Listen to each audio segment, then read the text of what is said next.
नमस्कार, मैं हूं आशीष अग्रवाल और आप देख रहे हैं एएनबी न्यूज का खास कार्यक्रम मुद्दे की शुरुआत करेंगे आम आदमी पार्टी के प्रमुख और दिल्ली के मुख्यमंत्री अरविंद केजरीवाल और पंजाब के मुख्यमंत्री भगवंत मान ने शुक्रवार को मातोश्री जाकर उद्धव ठाकरे से मुलाकात की। बाद में एक संयुक्त संवाददाता सम्मेलन में केजरीवाल ने कहा, उद्धव ठाकरे की पार्टी और चुनाव चिन्ह चुरा लिया गया है, लेकिन उद्धव बाघ के बेटे हैं, पूरा महाराष्ट्र उनके साथ है। आने वाले सभी चुनावों में उद्धव ठाकरे की बहुमत के साथ जीत होगी। केजरीवाल ने उम्मीद जताई कि सुप्रीम कोर्ट से उद्धव ठाकरे को जरूर न्याय मिलेगा। उद्धव ठाकरे ने कहा, मेरे निमंत्रण पर केजरीवाल और भगवंत मान यहां आए। देश को मजबूत करने के लिए हम सब मिलकर क्या कर सकते हैं, इसी पर हमारी चर्चा हुई। केजरीवाल और मान शुक्रवार को एक कार्यक्रम में भाग लेने मुंबई आए थे। उनका उद्धव से मुलाकात का कोई पूर्व निर्धारित कार्यक्रम नहीं था। खबर है कि उद्धव ने दोनों को चाय पर मातोश्री आने का न्योता भेजा, जिसे आपके दोनों मुख्यमंत्रियों ने स्वीकार कर लिया। केजरीवाल के साथ आपके सांसद संजय सिंह और राघव चड्ढा भी थे। उद्धव के साथ उनके बेटे तेजस ठाकरे और राज्य के पूर्व मंत्री आदित्य ठाकरे भी थे। मातोश्री के गेट पर आदित्य ठाकरे ने केजरीवाल और भगवंत मान का स्वागत किया।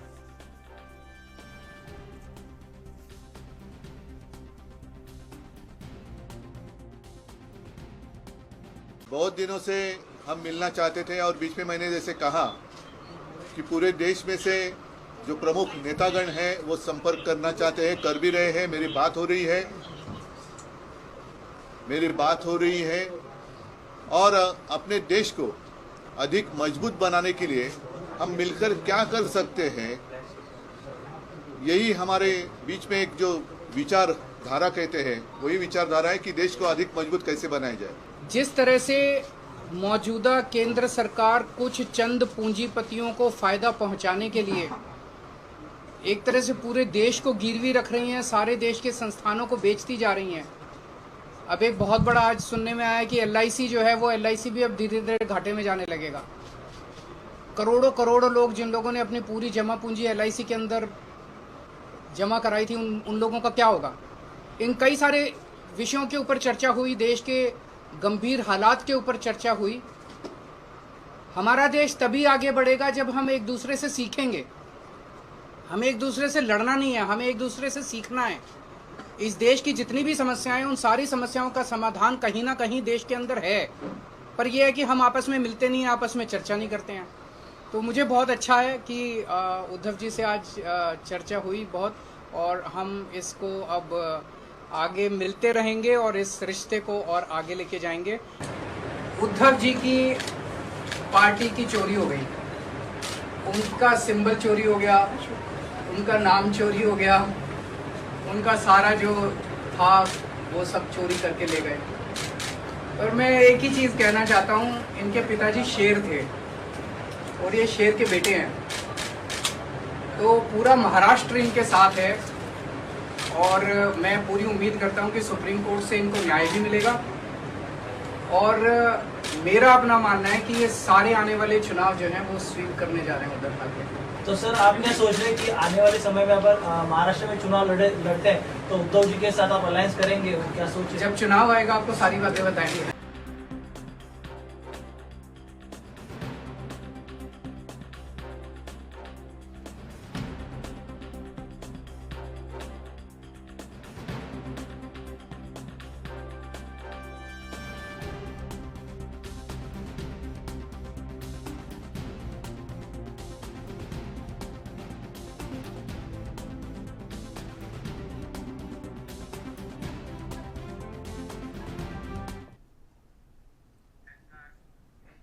तो चलिए इसी बड़े मुद्दे पर चर्चा की शुरुआत करेंगे। तीन खास मेहमान हमारे साथ चर्चा में जुड़ रहे हैं। प्रशांत यादव आम आदमी पार्टी के नेता हैं, सर्वेश्वर पाठक राजनीतिक विश्लेषक, और साथ ही साथ अमिताभ कुमार वरिष्ठ पत्रकार हमारे साथ जुड़े हैं चर्चा में। आप तीनों का बहुत स्वागत है। सबसे पहले प्रशांत जी, आप ही के पास आना चाहूँगा। इस मुलाकात के बड़े मायने निकाले जा रहे हैं, आपकी पहली प्रतिक्रिया। जी आशीष जी, जैसा कि आम आदमी पार्टी के राष्ट्रीय संयोजक एवं दिल्ली के मुख्यमंत्री श्री अरविंद केजरीवाल जी ने कहा जी कि इस मीटिंग का पहले से कोई प्लान नहीं था।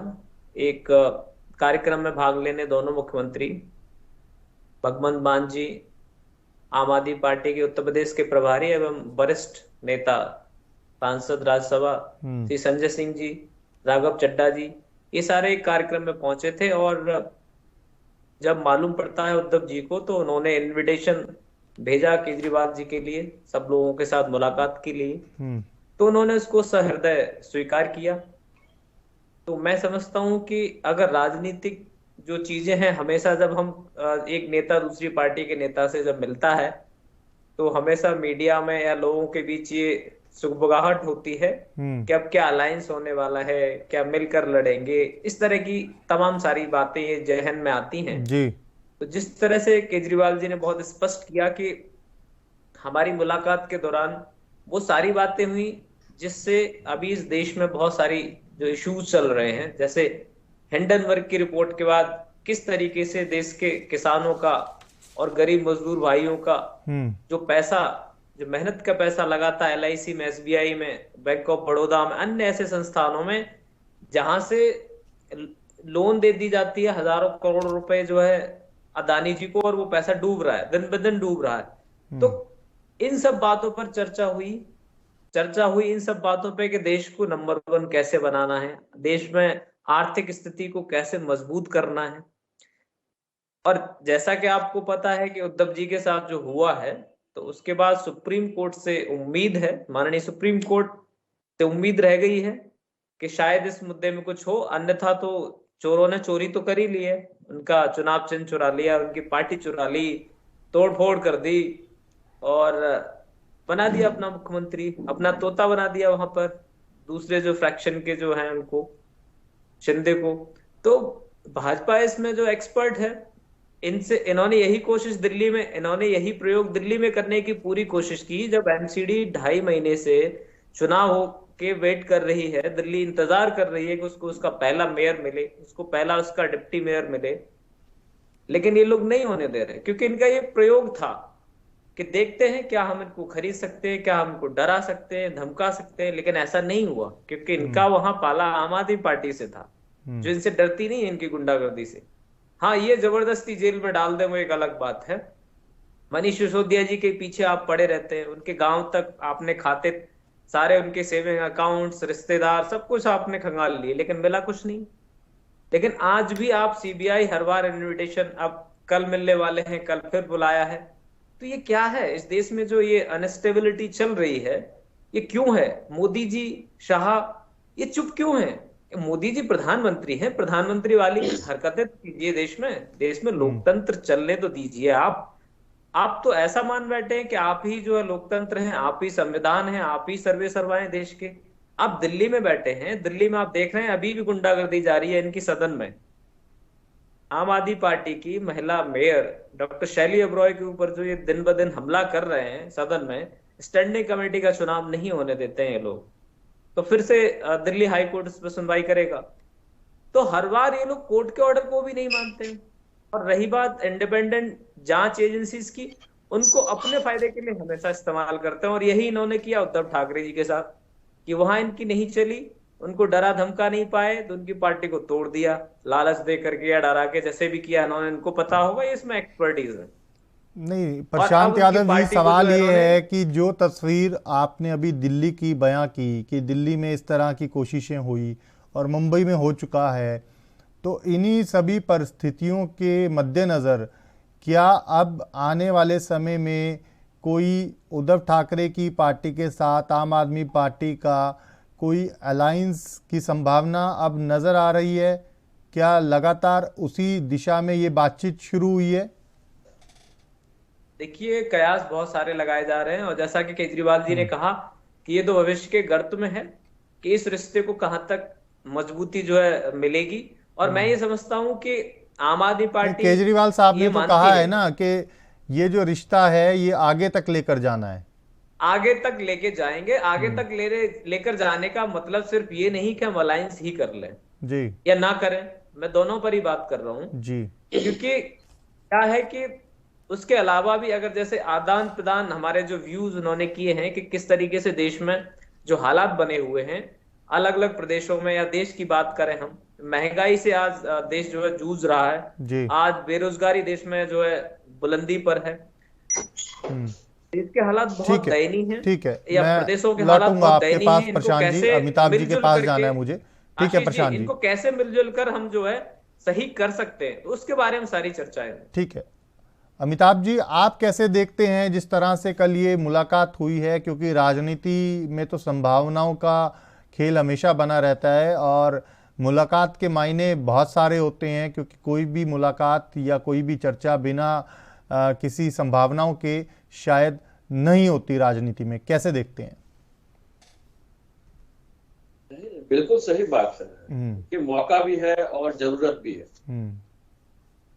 कि 24 इलेक्शन सिर पे हैं अब तो जी। भाजपा पूरी तैयारी के साथ अपना काम कर रही है जी तो बाकी दलों को भी सक्रिय होना ही पड़ेगा और सक्रिय हो चुके हैं जी।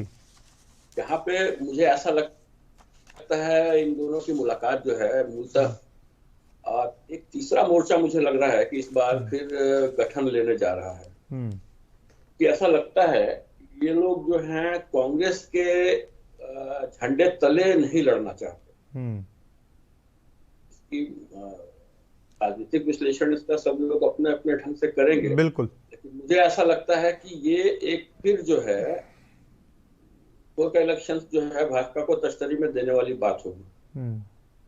सबसे बड़ी मुश्किल है कि कांग्रेस समझने को तैयार ही नहीं है। ठीक है अमिताभ जी, ये बड़ा इंपॉर्टेंट पॉइंट आपने उठाया है कि कांग्रेस के झंडे तले कहीं ना कहीं जो दूसरे संगठन हैं वो शायद आने के लिए तैयार नहीं है। इसी वजह से अब ये जो तीसरे मोर्चे की बात तो खैर लंबे समय से चलती आती है, लेकिन अब ये जो मुलाकात है ये शायद उसी संदर्भ में आगे बढ़ती हुई नज़र भी आएगी, क्योंकि आम आदमी पार्टी आज काफ़ी बड़ी हो चुकी है, देश में लगातार अपने आप को बढ़ा रही है, विस्तार करने में खुद मुख्यमंत्री अरविंद केजरीवाल जो कि संयोजक हैं आम आदमी पार्टी के, वो लगे हुए हैं।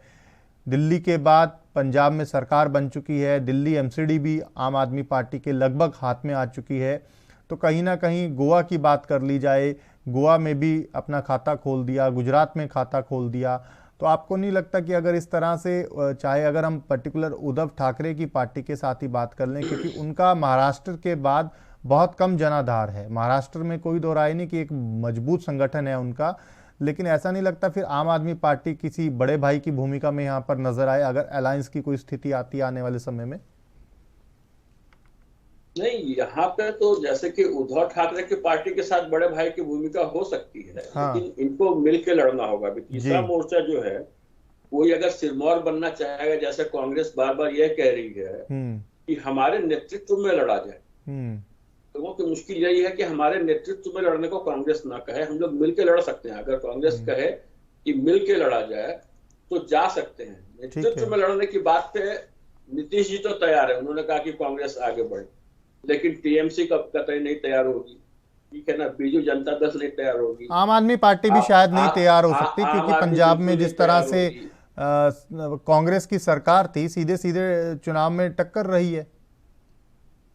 देखिए, सब में आपस में तो होगा ही, वो तो नेचुरल है ना जी। जब अलग राजनीतिक पार्टी है तो जब चुनाव में तो संघर्ष करेंगे ही, लेकिन गठबंधन भी होता है ना। अभी ये तो समझ में सबको आ रहा है कि भाजपा को कोई अकेले हराने की क्षमता नहीं रखता है। अब परिस्थितियां जो है उसके हिसाब से गठबंधन होता रहा है। यही बात अमित शाह जी ने पिछले हफ्ते एक इंटरव्यू में कही भी है कि आज भाजपा इतना मजबूत संगठन बन चुका है कि कोई भी राजनीतिक दल शायद अकेले टकराने से, अकेले चुनाव में आने से कहीं ना कहीं घबरा रहा है। मैं आ रहा हूं प्रशांत जी, आपके पास भी आ रहा हूं आपके पास। अमिताभ जी, ये जो सत्य है वो सामने है, ठीक है। मुश्किल ये है ना कि इसमें भी आपसी लड़ाई नहीं रोक पा रहे हैं, गलती यहाँ पे हो रही है। अब एनसीपी भी नहीं चाहती कि कांग्रेस के नेतृत्व में लड़े, साथ में मिलकर लड़ना चाहते हैं, कंधे से कंधा मिला के लड़ना चाहते हैं। कांग्रेस को अभी भी भ्रम है, और दूसरा उसकी इच्छा है कि अगर ये लोग जीतते हैं, गठबंधन जीतता है, तो कांग्रेस का ही प्रधानमंत्री होगा। ये पहले सब लोग मान के चले, कांग्रेस का ये उद्देश्य है, इस वजह से सब लोग बचना चाह रहे हैं। अच्छा अमिताभ जी, यहाँ पर एक सवाल और है बड़ा इम्पोर्टेंट कि जिस तरह से राहुल गांधी ने भारत जोड़ो यात्रा निकाल कर कहीं ना कहीं जो अपनी पप्पू वाली छवि थी उसको तो तोड़ दिया, लेकिन आज भी जो विपक्ष के तमाम राजनीतिक दल हैं वो कांग्रेस के बैनर तले नहीं लड़ना चाहते या राहुल गांधी के बैनर तले नहीं लड़ना चाहते, ये भी एक बड़ा सवाल है। नहीं, आप दोनों को एक साथ जोड़कर ही देखिए, अलग नहीं कर सकते हैं, क्योंकि राहुल के बिना कांग्रेस नहीं चलेगी, ये कांग्रेस के लोग भी जानते हैं। तो उनको उस परिवार की छत्र छाया चाहिए, नहीं तो वो लोग आपस में बिखर जाएंगे। कांग्रेस के जो जितने बड़े नेता हैं बहुत समझदार, बहुत ये हैं, लेकिन वो आपस में एकमत नहीं हो पाते हैं, एकमत नहीं हो पाते। ठीक राहुल जी नहीं, सर्वेश्वर पाठक जी।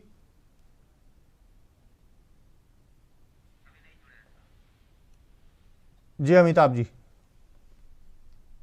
तो वो जो उनकी मुश्किल है ना, उसकी वजह से जो है पार्टी जो है वो चाहती है कि ये परिवार हमेशा नेतृत्व करता रहे, क्योंकि गांधी परिवार के नाम पे बाकी लोग जो है आपसी लड़ाई बंद कर देते हैं। आपसी लड़ाई बंद हो जाती है तो पार्टी एकमत रहती है कम से कम। ये है सीधी सीधी बात। ठीक है, प्रशांत यादव। उनके आपको देख लीजिए, इतना बेहतर इसका विकास हो रहा है, इतनी तेजी से विकास हो रहा है, और ये जो वोट बैंक है ना बेसिकली, ये कांग्रेस के वोट बैंक पर ही फल फूल रही है। आप देखिए, और हम उदाहरण देने लगे तो हम तो ये भी कहेंगे कि दिल्ली में भी कांग्रेस ने नहीं जिताया था, है ना। तो इनका सपोर्ट कांग्रेस ने जो किया हुआ परोक्ष रूप से भाजपा को हराने के लिए, तो निश्चित रूप से इनकी आकांक्षाएं बढ़ गई। और आज जब उनके ही वोट बैंक आपको फलना फूलना है तो कांग्रेस के अंडर में क्यों जाएगी। बिल्कुल ठीक है, प्रशांत यादव जी से जवाब ले लेते हैं। ठीक है, मैं लौटूंगा अमिताभ जी आपके पास, प्रशांत जी के पास जाना है मुझे। प्रशांत जी। आशीष जी, जैसा कि अमिताभ सर बता रहे थे अभी, तो मैं ये समझता हूं कि पहले तो हम ये अच्छे से जो है समझ लें कि भाजपा जो सरकार चला रही है केंद्र में, वो एनडीए 1-2 नहीं, 10-20 भी नहीं, 42 पार्टियां हैं एनडीए में, और 24 तकरीबन यूपीए में हैं। तो भाजपा के लिए है कहां? जो मोदी जी जो छाती पीट के कहते हैं बार बार कि एक मोदी को हराने के लिए विपक्ष खड़ा है, तो मोदी जी आप अकेले कहां हैं? आप 42 पार्टियों का संगठन लेकर के प्रधानमंत्री हैं। तो ये तो हम लोग अपनी गलतफहमी दूर कर लें, जिनको नहीं पता है या पता है तो बोलना नहीं चाहते हैं कि मोदी जी या भाजपा अकेला नहीं है, अकेली सरकार नहीं चल रही इनकी, और इनकी कोई आइडियोलॉजी नहीं है। इनका संगठन तो जो है कहीं भी आतंकवादियों के प्रति जो है जो सब भावनाएं रखती थी पार्टी, जो है क्या नाम था उनका, महबूबा मुफ्ती जम्मू कश्मीर से, उनके साथ भी इन्होंने जरूरत पड़ने पर संगठन कर लिया। तो ये तो इनकी आइडियोलॉजी है। और अभी आपको 2-4 दिन पहले का बयान है, इनके मेघालय के प्रदेश अध्यक्ष कहते हैं कि हम जो है बीफ खाते हैं, मैं भी खाता हूं, यहां कोई गुरेज नहीं है। और उत्तर प्रदेश में वही गाय इनके लिए माता हो जाती है। तो ऐसा क्यों है? इनकी कोई आइडियोलॉजी नहीं है। ये तो सिर्फ क्या है, एक बड़ा सा दल लेकर के निकल पड़े। और प्रधानमंत्री जी शायद इतिहास के एकमात्र ऐसे नमूने प्रधानमंत्री जी हैं जिनका 5 साल का पूरा कार्यकाल जो रहता है वो प्रचार मंत्री के तौर पर रहता है। कभी यहाँ कभी कौन है, कौन बोल रहा है, इसको बोलने की तमीज नहीं है क्या आसिफ जी? तो वार्ड के चुनाव में, जो एमसीडी के चुनाव में अपनी पूरी ताकत झोंक दें, वहां पर हमारे उत्तर प्रदेश के मुख्यमंत्री भी अपनी ताकत झोंक दें। तो आप समझिए कि इनके लिए देश की जनता या देश, लोकतंत्र, संविधान, ये कोई मायने नहीं रखता। इनके लिए सिर्फ चुनाव, चाहे वो प्रधान का चुनाव हो, सदस्य का चुनाव हो, और वो एमएलए एमपी के चुनाव बड़े हो गए, इनको वो चुनाव भी चाहिए। और ये कभी भी जनहित की बात नहीं करते, ये हमेशा देश को लूटने की बात करते हैं। आप देखिए क्या हो रहा है, अब देखिए अदानी जी को इन्होंने मेहरबानियां करके, मोदी जी ने अपने मित्र को कितना करोड़ों रुपए जो है दे दिया, LIC का, तमाम अन्य जो है इंस्टीट्यूशंस का, और वो डुबो दिया और ये अपने हाथ खड़े कर दिए। मैं कह रहा हूं ये अभी से उनका जो है पासपोर्ट जब्त कर लें, अन्यथा तो अदानी जी कब भाग जाएंगे, फिर ये कहेंगे कि हमको नहीं पता था। भाई मोदी जी तो मेघालय में प्रचार कर रहे थे, वो तो राजस्थान में रैली कर रहे थे, वो तो मध्य प्रदेश में व्यस्त थे, क्योंकि उनको तो कुछ पता नहीं है, लेकिन देश उनके मित्र लूट रहे हैं। तो आप बताइए कि भाजपा अकेली पार्टी नहीं है, एनडीए एक बहुत बड़ा दल है। ठीक है, सर्वेश्वर पाठक साहब हमारे साथ जुड़े हैं। सर्वेश्वर पाठक जी, प्रशांत यादव आम आदमी पार्टी के जो स्पोक्स पर्सन है उनको आप सुन रहे थे, कैसे देखते हैं आप इनकी प्रतिक्रिया को? आप आशीष जी इस बड़बोले को, जिनको तमीज नहीं है बोलने के लिए, देश के प्रधानमंत्री के लिए क्या क्या शब्द यूज करते हैं, अगर इनके जो संयोजक है, इनके जो सर्वे सर्वा, इनके जो अरविंद केजरीवाल जी है, उनके लिए क्या कोई ऐसे शब्द यूज करेगा तो इनको शोभा देगा? सबसे पहले इनको कहिए कि डिबेट में आने से पहले एक भाषा की मर्यादा होती है, उस चीज को सीख के आए तब डिबेट में बैठे। मुंह उठा के कोई भी डिबेट में बैठ जाता है। पूरे पंजाब को खालिस्तानियों के हाथ में धकेल दिया है। 600 पुलिस वालों को खालिस्तानी गुंडे, जो खालिस्तानियों को, वो याद करिए जिस दिन कुमार विश्वास जी ने बोला था कि अरविंद केजरीवाल बंद कमरे में खालिस्तानियों से समझौता किया है और कह रहा है कि अगर इस देश का, भारत वर्ष का प्रधानमंत्री नहीं बनेंगे तो पंजाब सूबे का तो प्रधानमंत्री बन सकते हैं। ये खालिस्तानी के समर्थक ये देश के प्रधानमंत्री के बारे में क्या बोलेंगे, जिनकी खुद की एक क्या काम किया विकास कार्य दिल्ली में देख लीजिए। अरविंद केजरीवाल के 8 साल हो गए, जमुना वैसी की वैसी मैली है, न एक नया स्कूल खोला, न एक नया कॉलेज खोला, न एक नया हॉस्पिटल खोला। लोकपाल बिल कहां गया उसका कोई पता नहीं, और ऐसे लोग आके यहाँ पे प्रशांत जी सुन लीजिए, मैं आपके पास लौटूंगा, आपको जवाब देने का पूरा मौका मिलेगा। जेल में बंद है, बाकी के अपराधियों को भी बेल मिलती है, लेकिन उस पे इतने सीरियस चार्जेस है। अलग से परमिशन बिना LG के लिए देश का गृह मंत्री हो सकता है, तड़ी पार गृह मंत्री देश का हो सकता है, के लिए गृह मंत्री है देश का, एजेंसी बनाता है।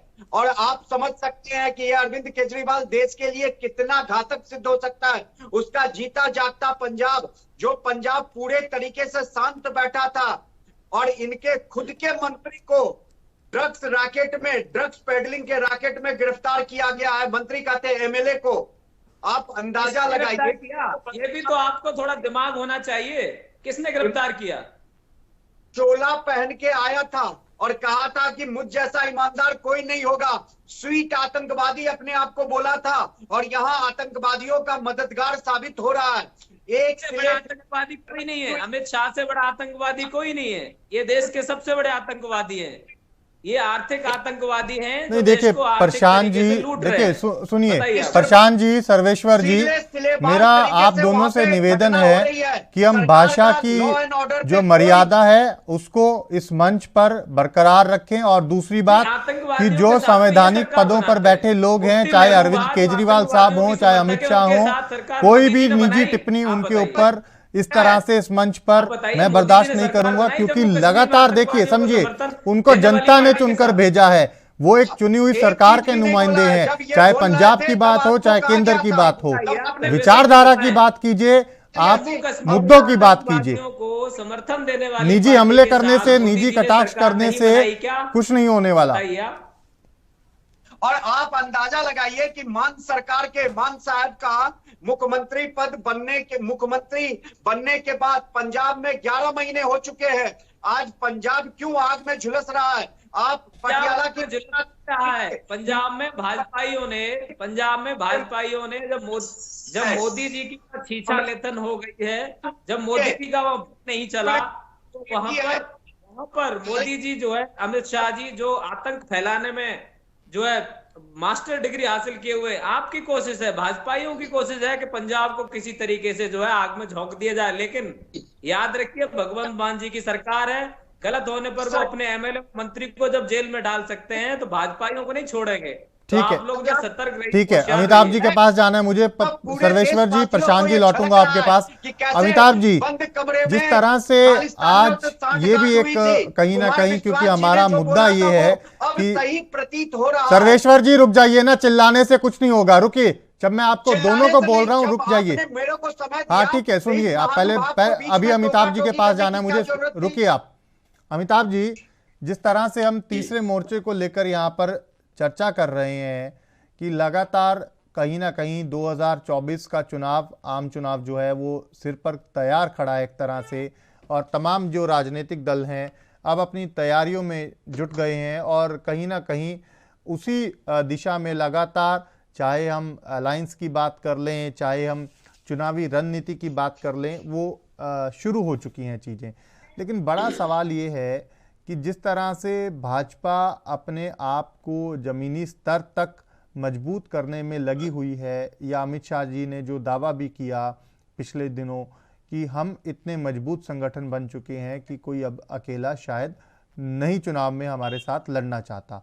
सवाल ये है कि क्या अगर तीसरा मोर्चा बन भी जाता है, आपको क्या लगता है बतौर पत्रकार कि क्या उसके बावजूद तीसरा मोर्चा बीजेपी के साथ लड़कर 24 में सरकार बनाने की स्थिति में आ पाएगा? ना ना ना ना, तीसरा मोर्चा बनने का मतलब है कि आपने भाजपा को सरकार दे दी। बहुत स्पष्ट है, इसमें किसी को भ्रम में रहने की जरूरत नहीं है। ठीक है। तीसरा मोर्चा बनने का मतलब है कि बाकी वोट बट जाएंगे, बहुत बुरी तरह बटेंगे, और भाजपा को सीधा लाभ मिलेगा इसका। ये इनकी भी समझ में आ रहा है, लेकिन मुश्किल ये है कि आपसी नाक जो है, नाक की लड़ाई जो है वो नहीं खत्म हो सकती। अभी सभी मजबूत परिस्थिति में है, अपने आप को महसूस कर रहे हैं, क्योंकि इक्वल लेवल पे लगभग हैं। अब कांग्रेस ये समझे कि वो सबसे ज्यादा मजबूत है तो ऐसा है नहीं, स्पष्ट बात है। दूसरे दलों की मुश्किल है कि उनका इलाका सीमित है।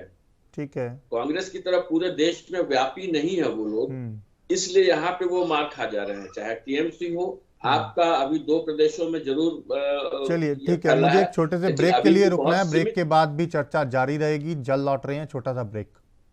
ब्रेक के बाद स्वागत है आपका। सीधा अपने मेहमानों के पास चलेंगे और चर्चा को आगे बढ़ाएंगे। लगातार आज यही चर्चा कर रहे हैं कि जिस तरह से 2024 का चुनाव पास आता जा रहा है, वैसे वैसे राजनीतिक जो दल हैं वो कहीं ना कहीं अपनी तैयारियां तो तेज कर ही रहे हैं, लेकिन चुनावी सरगर्मियां भी बढ़ती हुई नजर आ रही हैं। और इस बीच अरविंद केजरीवाल और उद्धव ठाकरे की मुलाकात ने सियासी गलियारों में एक नई चर्चा छेड़ दी है। ब्रेक पर जाने से पहले अमिताभ जी, हम चर्चा यही कर रहे थे कि तीसरा मोर्चा अगर बन भी जाता है तो क्या लड़कर जीतने की स्थिति में आ पाएगा? नहीं, वो बहुत स्पष्ट है। तीसरा मोर्चा बनना जो है जी, वो भाजपा को लाभ देने वाली बात है। मुझे ऐसा लगता है कि इन्हें आपस में मिल करके फिलहाल तो कम से कम एक साथ लड़ने की तैयारियां करनी चाहिए। आप कांग्रेस आ रहा हूं प्रशांत जी, आप मैं ये भी मानता हूं, क्योंकि केवल तीसरा मोर्चा जो है उसका सक्सेस होना बहुत मुश्किल है। वो बहुत मुश्किल है, और आपसी लड़ाइयों में अभी थोड़ा सा सब साइड करें तो कांग्रेस को साथ लेकर लड़े, ये तय कर लें कि जिसकी सीटें सबसे ज्यादा होंगी आपस में उनको प्रधानमंत्री का पद जो है मिल सकता है। तो शायद इस पर राजी।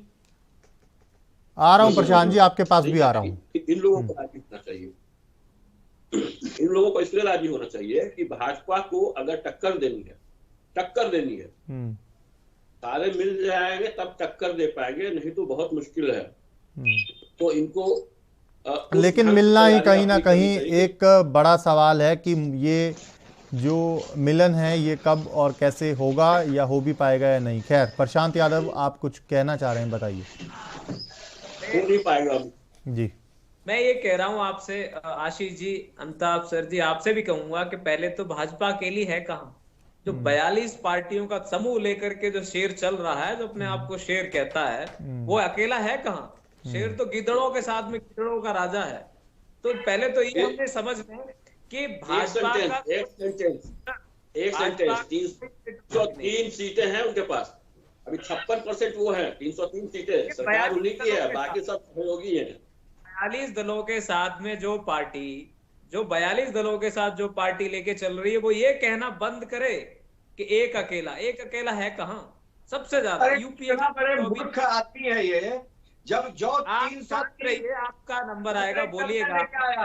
272 पहले 2014-19 के आपसे समझ आ रही है, आपको मिलेगा, सुनिएगा, उसके पहले सुन लीजिए था, फिर भी ये ऐसी बातें कर रहा है। पहले ये सुन ले, उसके बाद ये बोले, इनको भी मिलेगा। 42 दलों को एक साथ लेकर चलने वाली पार्टी के मुखिया जो मोदी जी ये कहना बंद करे, बार बार प्रचार करना कि एक अकेला। अभी एक अकेला कहाँ हो? सच तो बोलो, कम से कम अपने सहयोगी दलों का नाम तो लो, उनका इंट्रोडक्शन तो कराओ। आप अकेले हो कहाँ?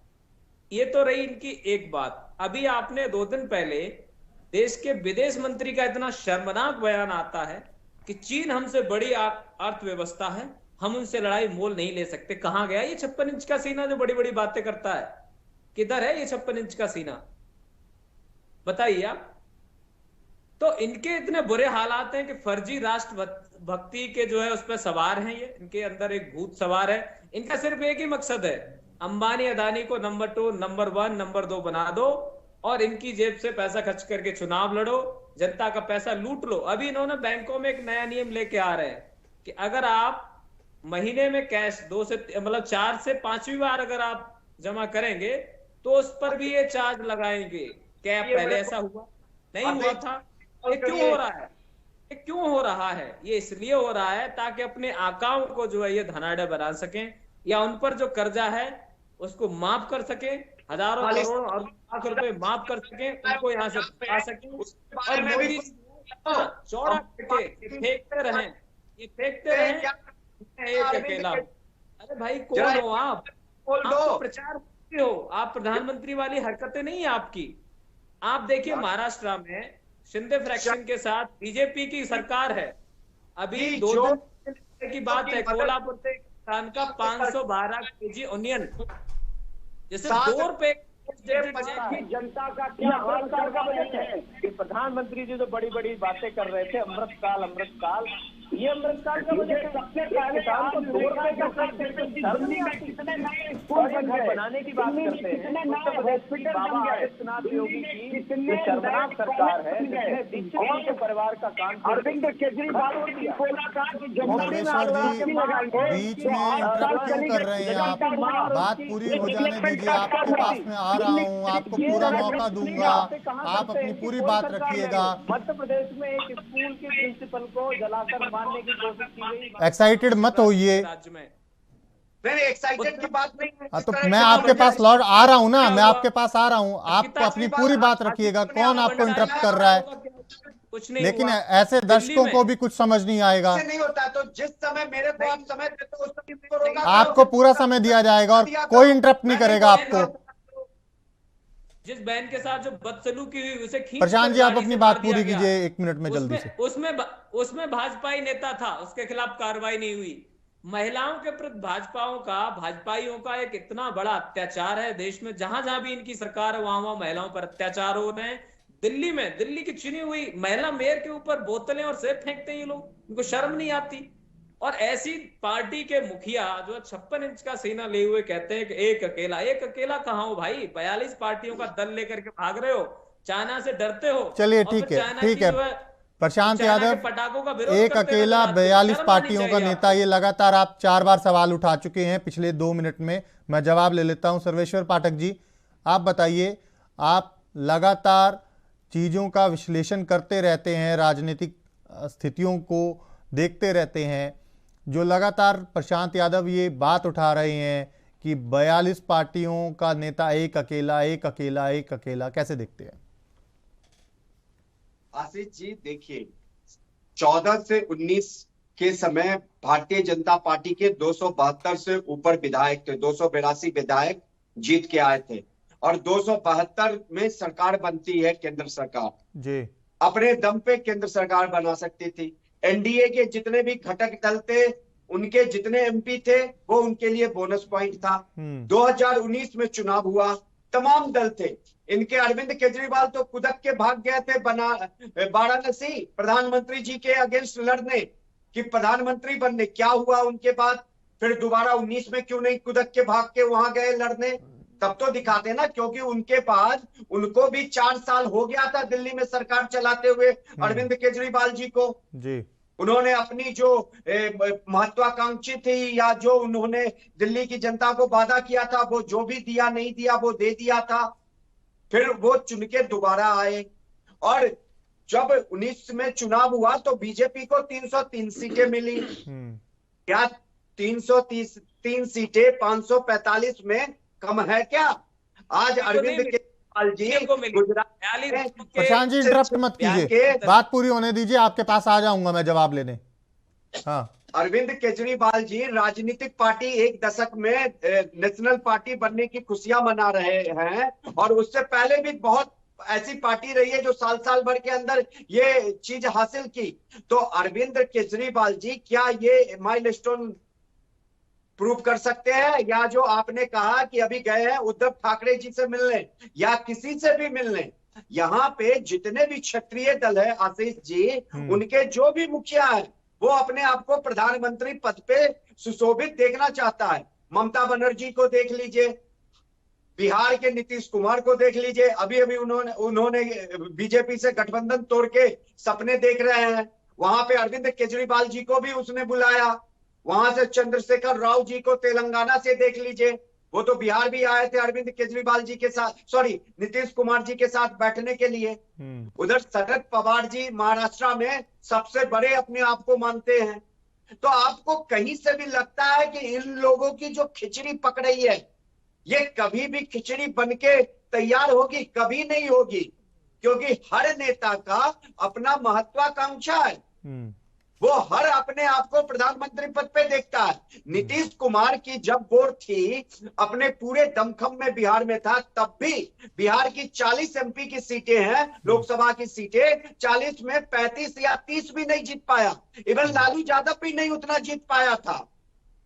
दिल्ली में 7 सीटें हैं लोकसभा की, अरविंद केजरीवाल उस समय 2 टर्म उनके सामने में चुनाव हुए, 1 सीट नहीं निकाल पाए, लेकिन वही विधानसभा में लैंडस्लाइड विक्ट्री करते हैं।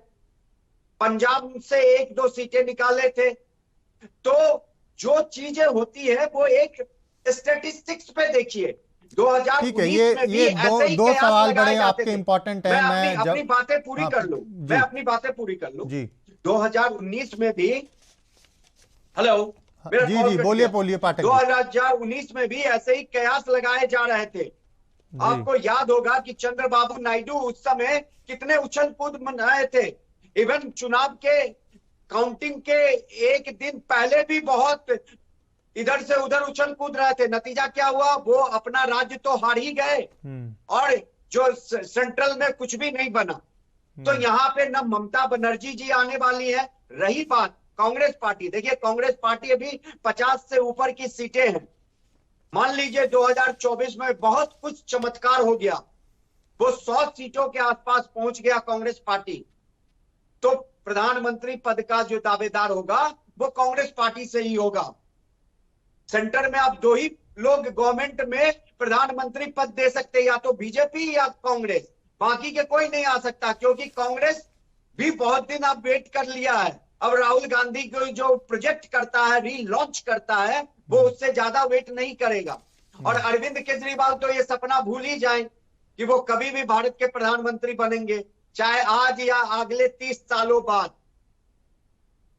ठीक है अमिताभ जी, सर्वेश्वर पाठक जी ने जिस तरह से 3 महत्वपूर्ण बिंदु रखे हैं, पहला ये कि प्रधानमंत्री सबको बनना है।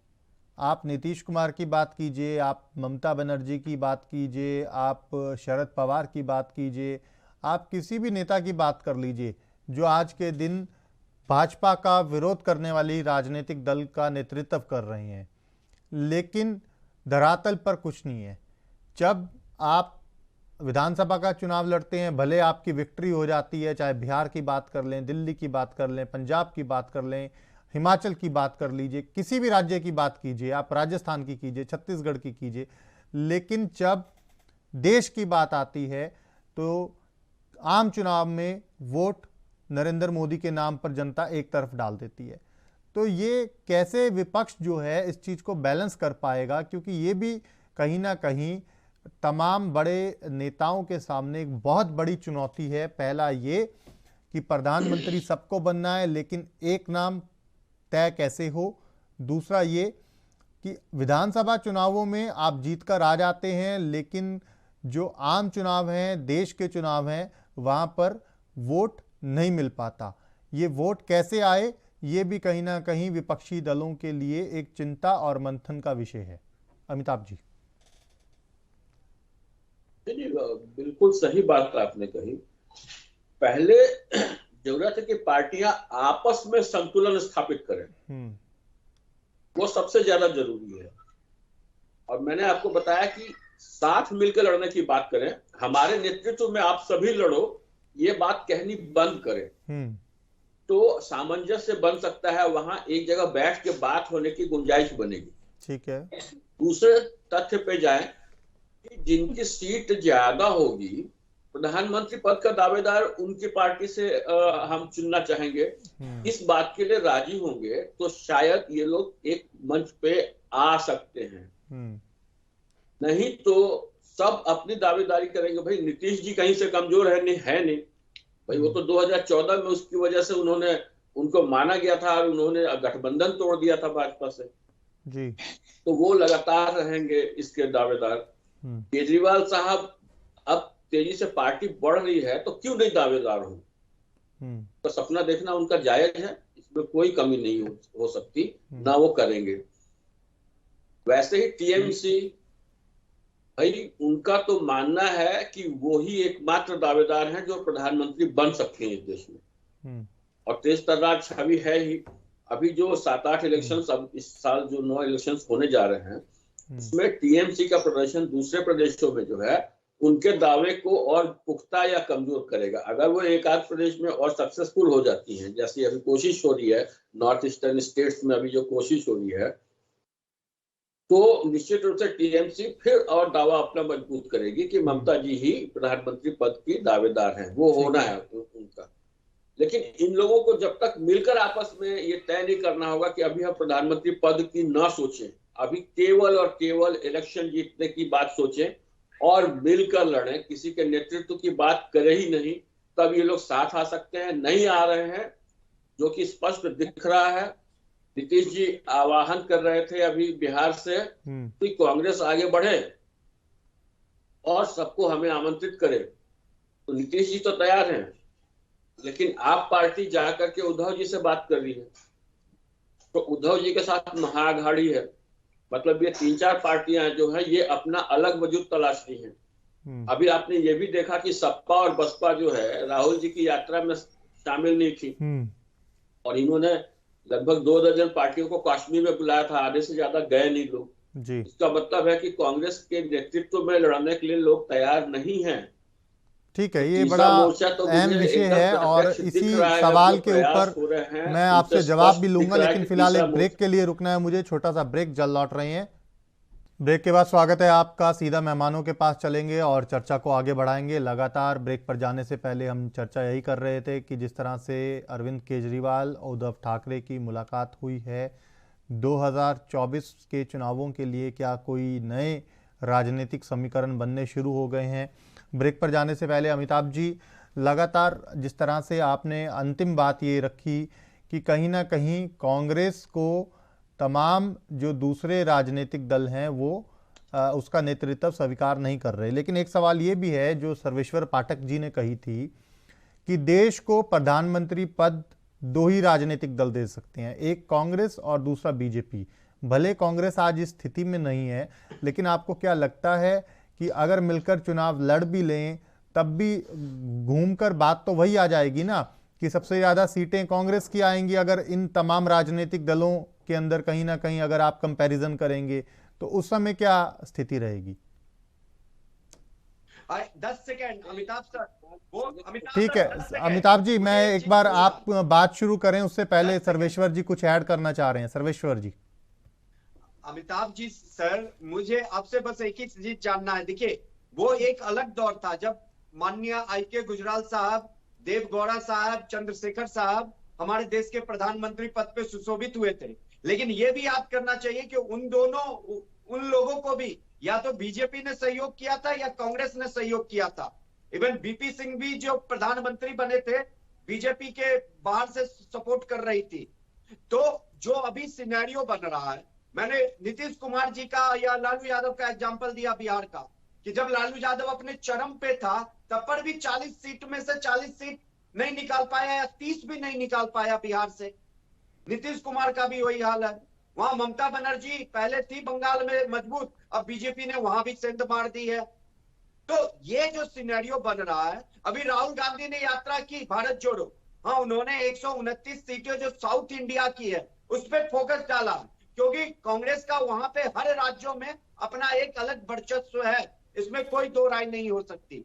लेकिन और उनके घटक दल भी है वहां पे। ठीक है अमिताभ जी, देखिए आऊंगा मैं प्रशांत जी, आप ही के पास आऊंगा इसके बाद। मैं जो कह रहा था कि यही गुमान कांग्रेस को भी था कि इस देश में केंद्रीय सत्ता में तो कांग्रेस ही रह सकती है। हाँ। भाजपा भी 2 सीटों पे हुआ करती थी, आज वो राज कर रही है। तो ये समझने का जो चक्कर है उस गुमान में कभी नहीं जाना चाहिए कि राज तो हम ही कर सकते हैं। ये लोकतंत्र है, लोक का सम्मान कीजिए। ये आपको समझना पड़ेगा हमेशा कौन दल कैसे। अब आप पार्टी जो है, आप कुछ भी शिकायत कर लें, उसका प्रसार प्रचार हो रहा है, तेजी से हो रहा है। टीएमसी में भी बहुत पोटेंशियल है। छोटे दलों की थोड़ी सी मुश्किल अभी ये है कि ये सेकंड लेयर जो है इनके नेताओं का, ये उसको पनपने नहीं दे रहे हैं। वरना सेकंड लेयर को अगर ये पनपने देंगे तो दूसरे राज्यों में भी विस्तार तेजी से होगा। पॉलिटिकल इसको आप समझने की कोशिश कीजिए। आज अरविंद केजरीवाल ने पंजाब में दूसरा मुख्यमंत्री अपना स्वीकार किया, उसको अपने बराबर स्टेटस दिया है, तो पंजाब में इनकी सरकार बनी है। पंजाब में अब अरविंद केजरीवाल चाहते कि नहीं पंजाब में भी मैं ही मुख्यमंत्री बनूंगा, तो इनका प्रसार होना मुश्किल था। इस लेवल को समझना चाहिए कि हमको second layer, third layer create करना पड़ेगा। भाजपा ने बहुत सफलतापूर्वक वो क्रिएट किया है, इसलिए वो सत्ता में पहुंच पाई है। नीतीश जी की पार्टी है तो नीतीश जी के अलावा कोई नहीं हो सकता नेता। वो किशोर जी वहां पर, प्रशांत किशोर गए थे, एक इतना बढ़िया सुलझा हुआ आदमी मिला था, उसको भी दूसरा पद देने, दूसरा स्थान देने में नीतीश जी हिचक गए, वो बाहर चले गए। आज कुशवाहा जी जो थोड़ा सा मजबूत हो रहे थे वो भी बाहर चले गए। तो जो क्षेत्रीय दल है उनकी मुश्किल ये है कि वो सेकेंड लेयर, थर्ड लेयर जो नेताओं को तैयार नहीं करते, बढ़ने नहीं देते, इसकी वजह से इनका प्रसार मुश्किल हो रहा है। जिस दिन ये बात समझने लगेंगे, तो थोड़ा सा आप समझने लगी है और दूसरे राज्यों में अपने अन्य नेताओं को बढ़ने का अवसर दे रही है। हालांकि अभी भी कोशिश हो रही है। पंजाब में ऐसा नहीं है कि वो अपने आप भगवंत जी सब कुछ कर ले रहे हैं, वहां पे भी कंट्रोल करने की कोशिश हो रही है। नहीं, मुझे ये लगता है अमिताभ जी, मैं आपकी बात में एक चीज ऐड कर रहा हूं। जो स्थिति आपने, क्योंकि आम आदमी पार्टी का जिक्र किया, तो उसी की बात कर लीजिए कि मनीष सिसोदिया साहब का आप देखिए, उनका कद कहां से कहां पहुंच गया। आप राघव चड्ढा का कद देखिए, आप तमाम जो दूसरे, संजय सिंह का यूपी में देख लीजिए। जिस तरह से तमाम जो सेकंड थर्ड लेयर की हम बात कर रहे हैं, वो चीजें आगे बढ़ ही रही हैं। राजनीतिक दृष्टि से ये जरूरी है। अगर आपको पूरे देश में जाना है तो उन्होंने राजनीतिक दृष्टि से जरूरी है। ठीक है पाठक जी, मैं आऊंगा ना, ऐसे नहीं, बीच में नहीं। अमिताभ जी की बात पूरी हो रही है, उसके बाद आप ही के पास आ रहा हूं। आप अगर उस लेवल पे काम कर रही है तो फायदा आपको ही होना है। हाँ ठीक है, क्योंकि हमेशा जान लीजिए लोकतंत्र है ना जी, आप यहाँ पे राजतंत्र चलाने की कोशिश मत कीजिए, केवल मैं ही नेता रहूंगा। ठीक है, तो वही हाल होगा जो अभी ठाकरे साहब का हुआ। बिल्कुल ठीक है ना, ठीक है। ठाकरे साहब कह रहे हैं कि चोरी कर ली, ये सब व्यर्थ की बातें हैं। चलिए ठीक है, क्योंकि समय का अभाव है अमिताभ जी, मुझे प्रशांत यादव जी के पास जाना है फाइनल कमेंट के लिए। प्रशांत जी, 1 मिनट में फाइनल कमेंट आपका, बात पूरी कर लीजिए जल्दी से। जी आशीष, इसके बाद सर्वेश्वर जी आप ही के पास आ रहा हूं, 1 मिनट में फाइनल कमेंट आपका भी। केजरीवाल जी ने भी कहा, मैं भी कहता हूं, आम आदमी पार्टी भी ये मानती है कि कांग्रेस और भाजपा या जो भी दल देश को सिर्फ चुनाव की दृष्टि से देखते हैं, हार और जीत की दृष्टि से देखते हैं, वहीं आम आदमी पार्टी का नजरिया थोड़ा अलग है। आम आदमी पार्टी ये सोचती है कि देश के 140 करोड़ लोग जिस दिन उठ खड़े होंगे बदलाव कर देंगे, और लोग ही बदलाव करते हैं ना। देश में कोई पक्ष विपक्ष तो कोई सरकार बना बिगाड़ नहीं सकता जब लोग नहीं साथ होंगे। तो आज अगर धीरे धीरे लोग तैयार हो रहे हैं, जो सत्ता में दादागिरी गुंडागर्दी चल रही है, जो लूटखोरी चल रही है, जो भ्रष्टाचार पनप रहा है, ठीक है, इसके खिलाफ लोग तैयार हो रहे हैं। और जब वो तैयार हो जाएंगे तो उस दिशा में जो लोग, जो दल, जो आम आदमी पार्टी शिक्षा, स्वास्थ्य, अच्छी व्यवस्थाओं की बात करती है, दिल्ली में, पंजाब में किसानों के लिए बिजली फ्री की बात करती है, माता बहनों के लिए फ्री यात्राओं की बात करती है, उसके बावजूद मुनाफे में है सरकार, तो जो जनहित की बात करेगी, जो भी, और आम आदमी पार्टी के साथ अगर वो मंच साझा करेगी तो आम आदमी पार्टी को कोई दिक्कत नहीं। केजरीवाल जी ने तो आज ये भी कहा एबीपी के इंटरव्यू में दिबांग जी से कि अगर भाजपा स्वास्थ्य, शिक्षा, रोजगार पर बात करे और हमसे सीखे, हमने अच्छा कुछ किया है और उन्होंने कुछ अच्छा किया है तो हमें बताएं, हम उनसे सीखेंगे, और एक दूसरे से सीख करके अगर देश को मजबूत बनाए। दुनिया में अगर हम अपने देश को जो सही मायने में विश्व गुरु की बात करते हैं, लेकिन उसके लिए कुछ जो है स्टेप लेने पड़ेंगे जो इन्हीं पर आधारित होनी चाहिए। चलिए ठीक है सर्वेश्वर पाठक जी, ठीक है सर्वेश्वर पाठक जी। आशीष जी देखिए, अभी अमिताभ सर ने बोला कि किसी भी पार्टी को ये गुमान नहीं होना चाहिए, ये पार्टी कांग्रेस को गुमान था। मैं उनकी इस बात से सहमत हूं, लेकिन अमिताभ सर, कांग्रेस की एक आइडियोलॉजी थी, बीजेपी का भी एक आइडियोलॉजी था और उनका संस्कार था या जो भी था। आम आदमी पार्टी और बाकी के क्षेत्रीय पार्टी का क्या आइडियोलॉजी है?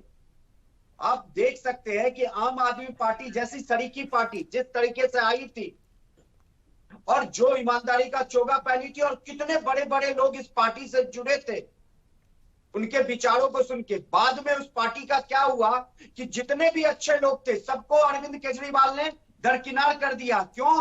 कि मैं ही। चलिए फिलहाल मुझे आपको यहीं रोकना पड़ेगा क्योंकि वक्त नहीं बचा है मेरे पास। आप तीनों मेहमानों का बहुत शुक्रिया हमारे साथ चर्चा में जुड़ने के लिए। तो आप जिस तरह से देख रहे थे कि 2024 की तैयारियां अभी से शुरू हो गई हैं, देखना यही होगा कि 24 की स्थिति क्या रहने वाली है। अभी के लिए मेरे साथ इतना ही। आप देखते रहिए ANB न्यूज़। नमस्कार।